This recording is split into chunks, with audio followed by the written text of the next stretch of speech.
Hey, everybody, and welcome back to Sip and Talk. Great to be here. Today, we're diving into something that came straight from one of you, a listener. It's all about that feeling, being a passenger in your own life. It's kind of along for the ride. And how to actually switch gears, grab the wheel, and become the driver. Yeah, it's a feeling I think so many people can relate to, right? That sense that things are just sort of happening to you. Exactly. Instead of feeling like you're the one steering. So the mission for this deep dive is to look at the material we've gathered, unpack the key ideas, and figure out, practically how someone makes that big shift. Right. How do you actually build the confidence to make decisions? Yeah. Especially the big ones. And navigate all the uncertainty and, the anxiety that definitely comes up when you start taking control. And maybe most importantly, how do you learn to own those decisions? Yeah. Good or bad? Instead of just blaming things or other people when it doesn't work out. Yeah, the blame game. So the material uses this really vetted analogy. Imagine a street cop, say, in New York City. A critical situation blows up.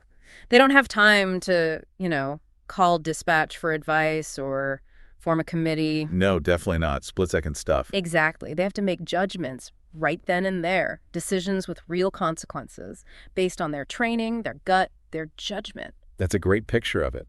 That immediate kind of autonomy and responsibility. That's the driver mindset. And making that switch, moving to that mindset, it's not like flipping a light switch, apparently. No, not at all. It seems to be a process. It involves building up skills across 3 key layers is how it's framed. Okay, 3 layers. Let's break those down. What's layer 1, the foundation? It really starts with building a sense of ownership. As passengers, we get used to others driving. Sure. Parents, maybe society's expectations. Or just doing what everyone else seems to be doing. Yeah. Right? We might technically have choices, but often we don't really feel like they're ours. Like taking the safe job your family wanted or moving somewhere just because your friends did. Exactly. And then later, if you're not happy, it's easy to feel like, well, that path was sort of chosen for me, not by me. Right. So it's not just knowing intellectually you can choose, but actually feeling like it's your decision deep down. That's it. And a really practical way to start building that feeling, apparently, is surprisingly simple. Just practice making small decisions every day. Small ones, like what? Like what to have for lunch, which route to walk home, what email to answer first. Tiny things. Okay. You make the choice, and then you consciously think, okay, the outcome, whatever it is, came from my decision. It's about repeatedly flexing that decision muscle on low-stakes stuff. Building the habit, train the pattern where the risk is low. That makes sense. So once you start owning the small things, what's the next layer? The second layer is about building judgment, because making good decisions, especially when things are uncertain or stressful, isn't just pure instinct. Right, back to the NYPD example. Exactly. Their ability to make a fast, effective call in a crisis. That comes from tons of training, running scenarios, getting real-world experience.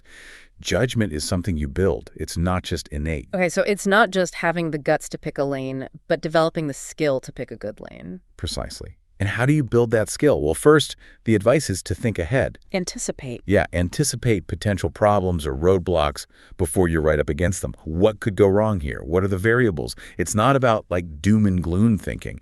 It's preparation. Got it. Prep work. Second, you need to prioritize your values when it comes to the big stuff. If you're facing a really complex choice, what actually matters most to you? Like security versus freedom. Yeah. Or creativity versus stability. Exactly. Knowing your non-negotiables, your core principles, gives you a kind of internal compass.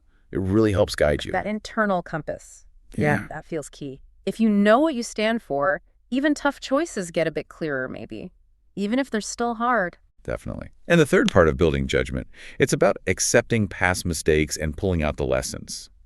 Every wrong turn isn't just a screw-up. It's data. Data. Interesting way to put it. Yeah. What did you learn from that experience? What principle, what insight can you take forward? That turns mistakes from something to regret into fuel for a better future judgment. Okay, that makes sense. Which kind of leads naturally into the third layer, doesn't it? What happens after you make the decision? Win or lose? That's the really critical bit, taking responsibility and stopping the blame game. Ah, yes. Think about it. A passenger stuck in traffic might just sigh and blame the driver or the traffic itself. But if you're the driver, You don't just blame the road. Right. You think, okay, that route didn't work. Exactly. That was slower than I thought. I'll try a different way next time. Confidence, when you're the driver, isn't about never hitting traffic. It's about knowing you can handle it, figure out a detour, and adjust. So it's shifting from, why is this happening to me, to, okay, this is happening, now what? Nailed it. And the material suggests some ways to build this.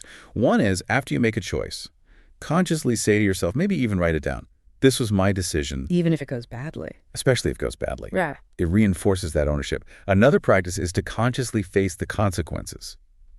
Don't try to avoid them or pretend things turned out differently. Oof. That sounds tough. Facing the music when you messed up. It absolutely can be, but it's where the growth happens. There's also this really powerful question they suggest asking yourself. Knowing what you know now, if you could choose again, would you? And if the answer is no, the key is not to just beat yourself up, but to ask. Specifically, what would I adjust? My approach. The information I gathered, it keeps the focus on learning and improving, not just regret. Okay, ownership, building judgment, taking responsibility. Those three layers feel like a really solid framework. But what about the fear, the anxiety that kicks in when you start doing this stuff? That seemed like a big focus too. Yeah, and this is where it gets really, really interesting. The material kind of pushes back against the idea that anxiety is just this bad thing we need to get rid of. Oh. Yeah, there was this one line that really jumped out. Maybe anxiety and discomfort are a process of change. You are becoming something. Wow. Okay. So anxiety isn't necessarily a sign you're doing something wrong. Maybe it's a sign you're doing something new. That's the core idea. It's framed as anxiety being a signal for transformation. Your body, your mind, they're basically saying, hey, pay attention here. Like an alert system? Sort of. Growth nearly always involves discomfort, right? Yeah. Learning a new skill is awkward. Yeah. Having a tough conversation feels tense. Stepping outside your comfort zone, it's usually uncomfortable, maybe anxiety-provoking. Like learning to ride a bike, you wobble, you might fall. It's definitely uncomfortable. Perfect analogy. And anxiety often pops up most strongly in that, in-between phase. The material describes it as when the old self isn't enough and the new self hasn't formed yet. The messy middle. Exactly. Think about a caterpillar in a chrysalis. It's not just sitting there. It's literally dissolving and reorganizing itself. It must be intense, chaotic in there, but it's not dying. It's becoming something totally new. That's a powerful reframe. It's not failure. It's just transformation goo. Yeah, basically. And it's also seen as an identity shift signal. Maybe you're shifting from someone who always goes along to get along to someone who's forming their own opinions. Or from feeling scared all the time to taking responsibility. Right. Or from needing everyone else's approval to defining your own worth. Those kinds of shifts mean your brain has to leave old, comfy pathways and carve out new ones. And that rewiring process, it can feel like alarms going off. That's what we often label as anxiety. Your brain's just saying, whoa, unfamiliar territory ahead. Pretty much. And, looking at it philosophically, thinkers like Heidegger and Sartre talked about anxiety or angst not as some kind of illness, but as a fundamental part of being human that shows up when we really face our freedom. Our freedom. Yeah, when you truly realize you can choose your life, that you have this radical freedom, you also feel the weight of that responsibility. It's both exhilarating and, anxiety-provoking. So that knot in your stomach before you make a big self-directed leap, could that actually be the feeling of your own free will waking up? That's a beautiful way the sources put it, yeah. Anxiety can be evidence of your free will awakening. So the advice isn't really to fight the anxiety or squash it down. What then? It's more about understanding it, embracing it even, asking, okay, anxiety, what are you trying to tell me right now? Okay, so if it's a signal, what kinds of messages might it be sending? Well, it could be like an internal GPS, right? Maybe it's nudging you, saying you're moving towards something important, even if it's unfamiliar. Yeah. Or maybe it's signaling that you're avoiding something you genuinely want but are scared of. Or just that change is happening. Or simply that you're in that necessary, messy transition phase. It helps to see it as a side effect of transition. Uncomfortable, sure, but temporary. Like, teething when you're a baby or the stress of moving to a new house. It passes. And how do you navigate that feeling? Practices like journaling, meditation, just getting more aware of your body. These can help you stay grounded and navigate that inner turbulence without getting totally swept away by it. That's fascinating. Turn towards the anxiety and listen, don't just run from it. Okay, so for someone wanting to, really dig into this driver mindset, what kind of resources were mentioned? Any specific books? Oh, yeah. Several really good ones. Thinking in Bets by Annie Duke came up. It's great for decision-making when things are uncertain. Really focuses on your process for making a decision, not just whether you won or lost that particular bet. Which fits perfectly with that idea that confidence isn't about always being right. Exactly. Then there's The War of Art by Stephen Pressfield. That's a really powerful book about overcoming what he calls resistance. That internal thing that stops us from doing creative work or making big life changes. Like battling your inner critic or procrastination? Totally. Yeah. It's about bringing a kind of professional discipline to your goals. Yeah. Streetlights and Shadows by Gary Klein was mentioned too. It looks at how experts, like those NYPD officers, firefighters, doctors, make really fast, good intuitive decisions in high-pressure situations. When they don't have time to analyze everything. Right. It talks about recognition-primed decision-making, which comes from deep experience and pattern recognition built through training. More on building that informed judgment we talked about. Yes, and Extreme Ownership by Jocko Willink and Leif Babin. That's based on Navy SEAL leadership ideas. The core message is taking absolute, total responsibility for everything in your world. That's the foundation for effectiveness. Their big question is always, what can I do? The ultimate driver's question right there. Definitely. Then, The Confidence Gap by Russ Harris. It uses ideas from acceptance and commitment therapy, ACT. What ACT? Yeah, ACT helps you build confidence, not by waiting until you feel brave, but by taking action that aligns with your values, even when you feel fear or doubt. So you don't wait for confidence to act, you act, and that builds confidence. You got it. And When Things Fall Apart by Pema Chodron offers a Buddhist perspective on finding stability and awareness even when life is chaotic and difficult. Very relevant for navigating the discomfort of change. Seems like it. Oh, and Mastery by George Leonard. It reminds us that growth isn't linear. You hit plateaus, you face challenges.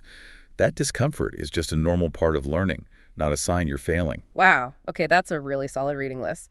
Okay. So if we pull all this together, the 3 layers, reframing anxiety, the ideas from these books, what does the practical toolkit look like? How do you actually do this? Become the driver? It seems to boil down to a few key practices, and they echo those NYPD training ideas we mentioned earlier.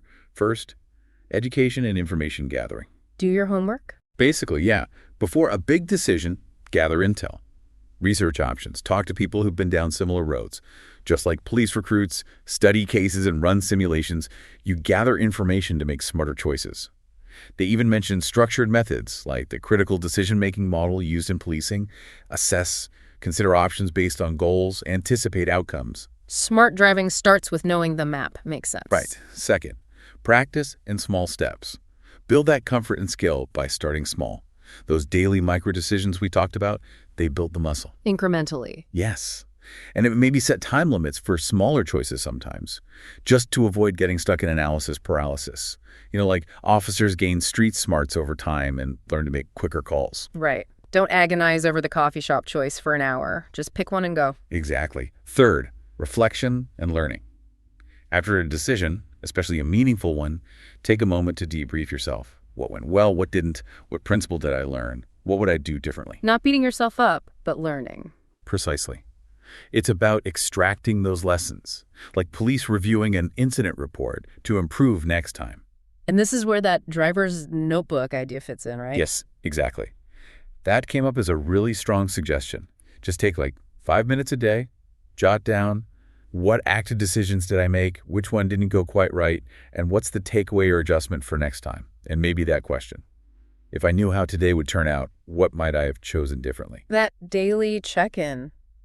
Yeah, that sounds really powerful for building self-awareness and honing your judgment over time. It really trains you to think like the driver. It really does seem like it would. And flowing from that, the fourth point, manage stress and cultivate self-compassion. Fear of mistakes is totally normal when you're taking the wheel. For sure. So techniques like deep breathing, journaling, mindfulness, the research backs them up for reducing stress and improving clarity, even under pressure. And crucially, accept that you will make wrong turns sometimes. Learning involves mistakes. It's part of the process, just like officers learn from errors on the job. Be kind to yourself while you're learning to navigate. Don't expect perfection right away. Absolutely. And the last piece is, seek support but maintain autonomy. Get advice. Talk to trusted friends, family, mentors. A good support system is huge. They can offer perspective, maybe calm some anxiety, like having a co-pilot helping with the map. But you're still the pilot. Exactly. Take in the advice, Use it to sharpen your own thinking, but the final call has to be yours. If you just follow someone else's advice blindly, you're right back in the passenger seat. And it's easy to blame them later. Tools like pros and cons lists can help structure your thoughts, but ultimately, the decision needs to feel like yours. You know, it sounds like this whole process really taps into some fundamental psychology, too, like building self-efficacy, that belief in your ability to succeed by actually taking action and seeing the results. It definitely does. Research on confidence, on how we learn, on self-efficacy. Yeah. It all points to the idea that actively making choices, reflecting on the outcomes and connecting those outcomes to your actions, that's how you build that sense of competence and control. So the bottom line seems to be, becoming the driver of your own life isn't some magical quality you're born with or without. Right. It's a skill, something you build deliberately by owning your choices, training your judgment, taking responsibility, and yeah, even learning to see that anxiety not as a stop sign, but maybe as a signal that you're finally on the road heading towards who you're meant to become. And if that anxiety really is evidence that your free will is waking up, that you are in fact becoming something new, what future self is waiting for you right now to fully take the wheel? that's definitely something powerful to consider. We really hope these insights give you a bit of a roadmap for your own journey from passenger to driver. Thank you for listening to Sip and Talk. Don't forget to subscribe, and we'll see you in the next episode. I just want to give another shout out to Micky from Mickytolife. His channel is a treasure trove of inspiration, and he's a huge Sip and Talk fan. Absolutely. Make sure to check him out and maybe even share your awesome podcast intro with him once you've created it.